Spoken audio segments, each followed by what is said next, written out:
मित्रांनो, आता 9 मार्चच्या भागामध्ये या रम्याच्या आगाऊपणामुळे काव्याच्या पायात तर खडे टोचतात आणि तिचा तोल जातो आणि त्यामुळे पार्थचा सुद्धा तोल जातो आणि हे दोघे सुद्धा पडणारच असतात. इतक्यात आता नंदिनी काव्याला सावरते, तिचा हात ती घट्ट पकडते. तर तेव्हा काव्या तर सावरते आणि पार्थ सुद्धा सावरतो आणि तेव्हा काव्या लगेचच आता नंदिनीला म्हणते थँक. तर तेव्हा नंदिनी म्हणजे ते असं म्हणून तिचा हात सोडत असते. तर नंदिनी थांब असं तिला म्हणते आणि तिचा हात अजून घट्ट पकडते. पण रम्याला ते बघितल्यानंतर त्या गोष्टीचं वाईट वाटतं मित्रांनो. आणि आता हे चौघे सुद्धा एकमेकांच्या हातात हात घालून त्या स्पर्धेची पूर्तता करायला पुढे सरकतात. म्हणजे त्या गजऱ्यापर्यंत ते पोहोचत असतात आणि ते बघितल्यानंतर आता हे बाकीचे सर्वजण मात्र खुश होतात. आणि आता हे चौघेचे चौघे फिनिश लाईनपर्यंत पोहोचतात आणि दंगा करू लागतात. तर तेव्हा सर्वजण सुद्धा जोरजोरात टाळ्या वाजवत असतात. तर वसू आता पुढे येते आणि त्या चौघांना विचारते, अरे हे काय केलं तुम्ही? स्पर्धा होती ना ही? अरे तुम्ही स्पर्धेत सुद्धा नाती घुसवलीत. तर नंदिनी म्हणते काय करणार वसू आत्या, आम्ही नात्यामध्ये स्पर्धा करणार नाही. तर काव्या सुद्धा म्हणते करेक्ट, आम्ही कायम एकमेकांचा हात धरूनच पुढे जाऊ आणि कधीच कोणाला मागे पडू देणार नाही. आणि जरी समजा कधी कोणी मागे पडलंच तर त्याला एकटं पडू देणार नाही. तर तेव्हा जेव्हा सुद्धा करेक्ट असं म्हणतो. पण रम्या म्हणते आता हे झालंय पण स्पर्धा अजून पूर्ण झालेली नाही आहे. कारण नियमानुसार जो नवरा आपल्या बायकोच्या केसामध्ये हा अगोदर गजरा माळेल ती जोडी जिंकणार आहे. पण आता एकच गजरा आहे, आता काय करणार? तर नंदिनी म्हणते मग ठीक आहे ना, काहीच हरकत नाही असं म्हणून ती पुढे जाते आणि तो गजरा आपला हातामध्ये घेते आणि पार्थला म्हणते पार्थ, हा गजरा तुम्ही माळा काव्याच्या केसामध्ये. तर तेव्हा काव्या तो गजरा आपल्या हातामध्ये घेते आणि नंदिनीला म्हणते ताई, युनिव्हर्सने आपल्याबरोबर काय गंमत केली आहे बघ ना. एक वेळ अशी होती नंदिनी ताई, जो तुझ्यासोबत आणलेला गजरा होता तो तू माझ्यासोबत वाटून घेतला होतास. आता हा गजरा माझ्या हातात आहे, आता माझी बारी. तर तेव्हा आता विक्रमला ते तिचं खूप छान वाटतं आणि म्हणतो वा वा काव्या, तू फक्त मोठी नाही झालीयस तर शहाणी देखील झालीयस. तर मानिनी सुद्धा म्हणते हा जो तुमच्यामधला समंजसपणा आहे ना, तो असाच आयुष्यभर टिकवा. तर तेव्हा आता काव्या तो गजरा आपल्या हातात घेते आणि पार्थ त्या गजऱ्याचं जे पान असतं तो रिकामं पान ते रम्याच्या हातात देतो. आणि त्यानंतर आता काव्या त्या गजऱ्याचे 2 भाग करते आणि एक पार्थच्या हातात देते आणि एक जीवाच्या हातात देते. तर तेव्हा इकडे जीवा तर लगेचच नंदिनीच्या केसामध्ये गजरा माळू लागतो आणि इकडे पार्थ सुद्धा लगेच काव्याच्या केसामध्ये गजरा माळू लागतो. आणि इकडे तेव्हा सर्वजण छान असं टाळ्या वाजवत असतात. आणि त्यावेळेस आता इकडे ही रम्या जी असते ती थोडंसं मागं सरकायला जाते आणि तिने जे टाकलेले खडे असतात ते तिच्याच पायात टोचतात. आणि या दोन्ही जोड्या मात्र भलत्याच खुश असतात कारण त्यांनी दोघांनी मिळून हा गेम जिंकलेला असतो. आणि त्यानंतर आता खोलीमध्ये आल्यानंतर रम्या आपल्या पायामधला जो खडा घुसलेला असतो तो काढते आणि तिला रक्तसुद्धा आलेलं असतं. तर वसू तिथं येते आणि तिला म्हणते बघू कुठं लागले बघू, मी तुला औषध लावून देते. तर रम्या तशीच उठते आणि लंगडत लंगडत चाललेली असते. तर वसू तिला थांबवते आणि म्हणते रम्या कुठं चालली आहेस बाळा, थांब मी तुला औषध लावून देते. तर रम्या तिला म्हणते आई, या असल्या औषधाने ना माझ्या वेदना बऱ्या होणार नाही आहेत. खरं तर ना मला आता वेदनांचं सुद्धा आकर्षण वाटायला लागलेलं आहे. तर वसू रम्याला म्हणते रम्या मूर्खासारखं बडबडू नकोस, तू खाली बस बरं अगोदर. जरा माणसात आल्यासारखी बोल माझ्यासोबत. मेहंदीपासून हळदीपर्यंत, हळदीपासून संगीतापर्यंत आणि संगीतापासून लग्नापर्यंत सतत धाकधूक होती माझ्या मनात की तू काही करणार तर नाहीस ना. पण अगं तू काहीच केलं नाहीस. मला असं सतत वाटत राहिलं की तू नंदिनी किंवा काव्याला दुखापत करशील. पांढरी साडीसुद्धा घेऊन ठेवली होतीस ना तू. अगं पार्थची आणि तुझ्या नावाची पत्रिका सुद्धा छापून घेतलीस तू. आणि एवढ्यावरच थांबली नाहीस तू, पदरामधून हळकुंड लपून आणलीस आणि ती उखळीत टाकलीस. तर तेव्हा रम्या तर मोठमोठ्याने हसतच असते. तर वसू पुढं म्हणते अगं रम्या, तू नंदिनी आणि काव्याला फेसपॅक लावलास ना, तेव्हा मला असं वाटलं होतं की तू त्यांना काहीतरी करणार आहेस. आणि संगीतामध्ये जपून जपून पुढे जा धोका आहे या गाण्यावरती नाचलीस, संकेत दिलास त्यांना. आणि लग्न झाल्यानंतर जेव्हा वरात निघाली तेव्हा मी म्हणाले अगं वरात निघाली तर तू काय म्हणालीस घरी तर पोचू दे. तेव्हा मला असं वाटलं की तू गाडीचे ब्रेक वगैरे फेल नाहीच ना केलेलेस. तर रम्या म्हणते काही सुद्धा केलं नाही मी. आणि तिला एकदमच वेड्यासारखी म्हणते सॉरी हां, मी तुला डिसअपॉइंट केलं का? आणि मी काही करणार नव्हतेच आई, हे माझं खूप आधीच ठरलेलं होतं. तर वसू म्हणते जर तू काही करणारच नव्हतीस तर मग सगळ्यांच्या डोक्यावरती टांगती तलवार का ठेवलीस की तू काहीतरी करणार आहेस म्हणून? तर तेव्हा रम्या म्हणते, तेच तर हवं होतं. नीट लग्न होईल का? रम्या काही तर करणार तर नाही ना? अशी भीती हवी होती प्रत्येकाच्या मनात लग्न लागेपर्यंत. आणि तेच झालं. आणि तूच किती घाबरली होतीस, असं म्हणून ती परत वेड्यासारखी हसू लागते. तर वसू विचारते, पण मला एक सांग, काय मिळवलंस ग तू या लग्नामधून? तर रम्या लगेचच सांगते, विश्वास. तर रम्या पुढं म्हणते, कसं आहे ना, घरातले फक्त आता पार्थ आणि नंदिनी सोडले ना, तर प्रत्येकाचा विश्वास आहे माझ्यावर. आणि हे अगं आपले आधीचे उद्योग बघता एरवी हे शक्य झालं असतं का? आणि हसत हसत म्हणते, तूच केलेत सगळे उद्योग. तर वसू चिडते आणि म्हणते, तुझ्यासाठीच केले होते. तर रम्या म्हणते, हो, पण म्हणूनच मला हे करावं लागलं. त्यांच्या लग्नात आनंदाने सामील झाले. हळद लावली, मेहंदी लावली, त्यांच्या संगीतमध्ये नाचले. आणि एवढंच नाही तर लग्नानंतरचे सगळे खेळसुद्धा मी स्वतःच अरेंज केले. आता माझ्यावर कोणीसुद्धा अविश्वास दाखवणार नाही. आता सगळ्यांना असंच वाटेल की मी पार्थचा विचार सोडून दिलाय. आता रम्या बदलली आहे. आणि मित्रांनो, या दोघींचं बोलणं असं चालू असतं इकडं, पण इकडं मात्र आता हे दोघं म्हणजे नंदिनी आणि जीवा दोन्हीसुद्धा जोडपं हे एकदम छान असं येतं. म्हणजे त्यांच्या खोलीचा दरवाजा ते उघडतात आणि खोलीचा दरवाजा उघडल्या मित्रांनो, समोर अशी छान सगळी खोली सजवून ठेवलेली असते. पण तो जो बांध असतो तो बांध तर तसाच असतो. आणि नंदिनी आता थोडीशी लाजू लागते आणि हसत सुद्धा असते. आणि तेव्हा जीवासुद्धा त्या खोलीकडे बघून खूप खुश झालेला असतो. आणि अखेर आता हे दोघे सुद्धा जीवानदिनीच्या खोलीमध्ये येतात. आणि आता जीवा आपला हात पुढे करतो नंदिनीसमोर आणि नंदिनी सुद्धा त्याच्या हातामध्ये लगेच आपला हात देते. तर जीवा तिला आपल्या जवळ घेतो आणि नंदिनी तर आता खुश असते आणि दोघे सुद्धा मिळून आता आपल्या खोलीमध्ये पहिलं पाऊल टाकतात. आणि आत आल्यानंतर आता नंदिनी थोडीशी इमोशनल झालेली असते आणि ती मन भरून खोली बघत असते. तर तेव्हा जीवा हळूच मागून दरवाजा बंद करतो आणि मागून येऊन तिच्या खांद्यावरती हात ठेवतो आणि हळूहळू तिच्या जवळ येऊ लागतो. तर तेव्हा नंदिनी थोडीशी बाजूला जाते त्याच्यापासून. आणि मित्रांनो, या दोघांची अशी रोमॅन्टिक सुरुवात होत असते.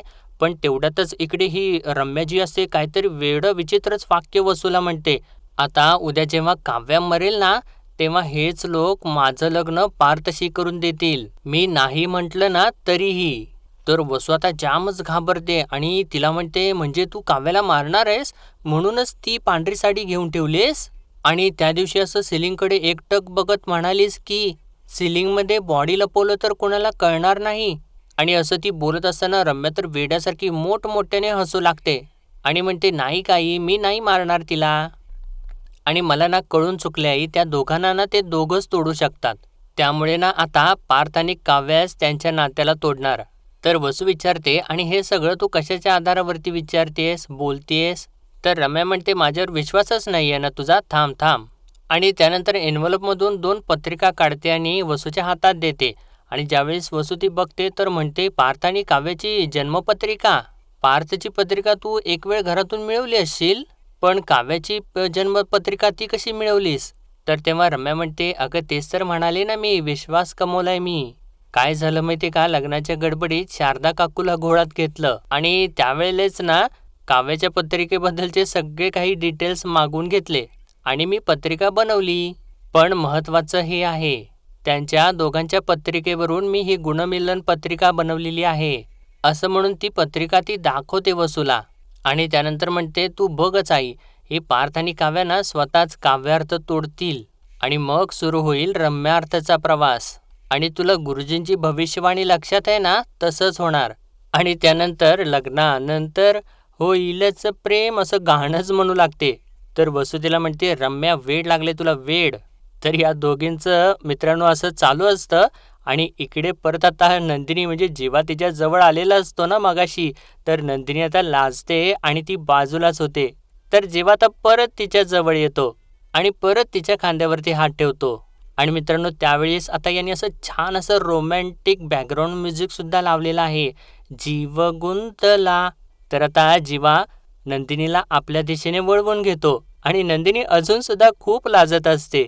आणि तेव्हा आता जेव्हा तिच्या गालावरून हात फिरवतो तर नंदिनी अजून लाजू लागते. तर आता जेव्हा फुल रोमॅन्टिक होतो आणि नंदिनीला किस करणारच असतो, इतक्यातच नंदिनी एक फोटो फ्रेमच त्या दोघांच्या मध्ये आणते. तर जेव्हा वैतागतो आणि म्हणतो, आता हे काय आहे, ही कसली फोटो फ्रेम आहे? तर तेव्हा नंदिनी म्हणते, तुम्हीच बघा. तर जीवा तिच्या हातातून फ्रेम काढून घेतो आणि ती बघणारच असतो. बघतो तिला तर त्याला धक्काच बसतो. आणि तेवढ्यातच इकडे त्यांनी मित्रांनो आता या दोघांचा रोमांस दाखवायला सुरुवात केलेली आहे. इकडे तर पार्थने चक्क काव्याला उचलूनच घेतलेलं असतं आणि तो उचलूनच काव्याला खोलीमध्ये घेऊन येतो आणि त्यानंतर खोलीमध्ये आल्यावर तिला खाली उतरवतो आणि त्यांची रूमसुद्धा एकदम छान मस्त अशी सजवलेली असते. आणि पार्थ आता काव्याला आरशासमोर उभा करतो आणि तिला मागून मिठी मारतो. तर तेव्हा काव्यासुद्धा खूप लाजत असते. आणि इथे सुद्धा त्यांनी मित्रांनो लग्नानंतर होईलच प्रेम असं छान बॅकग्राऊंड म्युझिक लावलेलं आहे. आणि तेव्हा आता काव्या आपलं मंगळसूत्र आपल्या हातामध्ये घेते आणि त्याच्यामध्ये ते हळदी कुंकू भरलेलं असतं त्याच्याकडे बघत असते. आणि ती पार्थला म्हणते, आता माझ्या गळ्यात तुम्ही हक्काने घातलेलं आणि मी मनापासून स्वीकारलेलं मंगळसूत्र आहे आणि म्हणूनच ना मी खूप मनापासून हे लग्न एन्जॉय केलं पार्थ. आणि अगोदरच्या सगळ्या कटू आठवणी पुसल्या गेलेल्या आहेत. आता मला काय वाटतंय माहिती का, ते आपलं पहिलं लग्न माझं नव्हतंच, ते असं दुसऱ्या कुठल्या तरी बिचाऱ्या मुलीचं होतं. तर पार्थ विचारतो, आणि आत्ताचं लग्न? तर काव्य सांगते माझं. आणि परत थोडं थांबून म्हणते आपलं आपलं. तर तेव्हा पार्थ परत काव्याला मिठीत घेतो आणि म्हणतो, तुम्हाला एक गोष्ट सांगू का, आपल्या या लग्नात ना माझी एक राहून गेलेली फॅन्टसी पूर्ण झाली आहे. तर काव्य विचारते, फॅन्टसी? कसली फॅन्टसी? तर तेव्हा पार्थ सांगतो, शाळेत असताना मॅडीचा एक चित्रपट आला होता. तेव्हापासूनच मी ठरवलेलं होतं प्रेम करणार आणि मग त्याच मुलीशी लग्न करणार. आणि झालंही तसंच. म्हणजे पहिलं आपलं अरेंज मॅरेज होतं, पण दुसरं लव्ह मॅरेजच झालं ना आपलं. आणि हे असं झालेलं आपण पहिलेच कपल असू ना. तर तेव्हा काव्या म्हणते, हो. आणि तुम्हाला माहिती आहे का माझा नवरा काय म्हणतो? माझा नवरा असं म्हणतो की हे युनिव्हर्स ना सगळ्या गोष्टी आपल्याकडून करून घेतं. आणि तेव्हा तिने असं म्हटल्यानंतर पार्थ तर हसतच असतो आणि काव्यासुद्धा हसू लागते आणि म्हणते, कसे होतो हो आपण देशमुख आणि कसे झालो आहे आता. दोघांनी एकत्र मिळून हा प्रवास केलेला आहे. अगदी तुम्ही मला नको आहात देशमुखपासून, आता मला तुमच्याशिवाय दुसरं कोणीच नको आहे. इथपर्यंत प्रवास केला आपण. तर तेव्हा पार्थ म्हणतो, म्हणजे आता या उशांचा सुद्धा प्रवास होणार बहुतेक. तर काव्या म्हणते, हो जा, आता माझ्या उशा तुमच्या उशांच्या शेजारी ठेवा. तर पार्थ लगेचच जातो आणि म्हणतो, तुमचा निर्णय बदलायच्यात मी उशा ठेवूनच देतो. असं म्हणून ती उशी उचलतो आणि त्याच्या खाली एक फोटो फ्रेम असते. आणि तेव्हा पार्थ तो फोटो फ्रेम आपल्या हातामध्ये घेतो आणि बघतो, तर त्यांच्या प्री वेडिंगचा तो फोटो असतो त्याच्यामध्ये. आणि ते बघितल्यानंतर मित्रांनो पार्थ थोडासा इमोशनल होतो. आणि अगदी इकडे जीवाने सुद्धा ती फोटो फ्रेम हातामध्ये घेतलेली असते, त्यामध्ये सुद्धा त्या दोघांचा प्री वेडिंगचाच फोटो असतो. आणि तेव्हा जीवा तर खूप खुश होतो आणि म्हणतो, ही फ्रेम? तर नंदिनी म्हणते, आवडली का? तर जीवा सांगतो, हो खूप आवडली. आणि विचारतो, ही फ्रेम तू? तर नंदिनी म्हणते, हो मीच. सॉरी, पण आधीची फ्रेम मी फोडली होती ना, म्हणून मग म्हटलं की आपण नवीन फ्रेम करून आणूयात. तर तेव्हा जेव्हा म्हणतो, ॲक्च्युली बरं झालं तू जुनी फ्रेम फोडलीच ते, कारण त्या जुना फोटोमध्ये ना जीवा नंदिनी होते पण जीवानंदिनी नव्हते. तर तेव्हा नंदिनी म्हणते, म्हणजे हिंदीतले आसू होते पण मराठीतलं हसू नव्हतं. तर असं तिने म्हटल्यानंतर जीवा हसू लागतो. तर नंदिनी आता ती फ्रेम आपल्या हातात घेते आणि ती टेबलवरती ठेवून म्हणते, पण बास झालं, आता यापुढे ना हा फोटो इथेच त्याची जागा पटकावून असणार आहे. तर तेव्हा जीवा म्हणतो, नुसती जागा नाही चकाचक बाई, तर हा फोटो प्रत्येक मुमेंटला विटनेस करणार आहे. तर तेव्हा नंदिनी म्हणते, जीवांदिनी मुमेंट्स म्हणजे गाडी लगेच गेली का तिकडे? तर तेव्हा जीवा म्हणतो, हो, दरवेळी आपल्या दोघांच्यामध्ये ना कोणीतरी नाक खुपसतं आणि मग एक खूप महत्त्वाचं काम मध्येच थांबतं. असं म्हटल्यानंतर नंदिनी परत लाजू लागते आणि लाजत लाजत विचारते, काम? कुठलं काम? तर तेव्हा जीवा परत तिला म्हणतो, खूप महत्त्वाचं. आणि तेव्हा नंदिनी लगेचच तिथून पळत जात असते. तर जीवा परत तिचा हात पकडतो आणि नंदिनी हात सोडवायचा प्रयत्न करत असते, पण जीवाने तिचा हात घट्ट पकडलेला असतो. आणि मित्रांनो, आजचा भाग आता यांचा असा छान असा रोमांसचा भाग इथेच संपतो आणि पुढील भागामध्ये आपण पाहणार आहोत. पार्थ आता काव्याला म्हणत असतो, तुम्ही मला काहीतरी दिले, आता माझ्याकडून सुद्धा तुम्ही काहीतरी घ्याच आणि डोळे बंद करा. तर तेव्हा काव्या डोळे बंद करते. तर मित्रांनो, पार्थ चक्क काव्याच्या पायावरती लोटांगणच घालतो आणि ते बघितल्यानंतर म्हणजे काव्या लगेच डोळे उघडते आणि तिला धक्काच बसतो. तर इकडे आता जीवा आणि नंदिनी जे असतात ते एकमेकांच्या एकदम जवळ येत असतात आणि इतक्यातच मागून जोराने कोणीतरी दरवाजा वाजवतो आणि नंदिनी घाबरते आणि मागेच सरकते आणि आत्ता कोण आलंय असं ती घाबरूनच म्हणते. आणि त्यावेळेस जीवा म्हणतो, मी बघतो कोण आहे ते, असं म्हणून तो दरवाजा उघडतो आणि समोर बघतो तर त्याला धक्काच बसतो. पण मित्रांनो, समोर कोण असतं ते तर त्यांनी इथे दाखवलेलं नाहीये आणि बहुतेक आपल्या अंदाजाप्रमाणे मित्रांनो तिथे रम्याच असणार आहे. दुसरं कोणी असण्याची शक्यताच नाहीये. तर मित्रांनो, आजच्यापुरतं एवढंच आणि भेटूया परत उद्याच्या भागामध्ये. तोपर्यंत आपल्या व्हिडिओला लाईक, शेअर आणि सबस्क्राईब नक्कीच करा. धन्यवाद.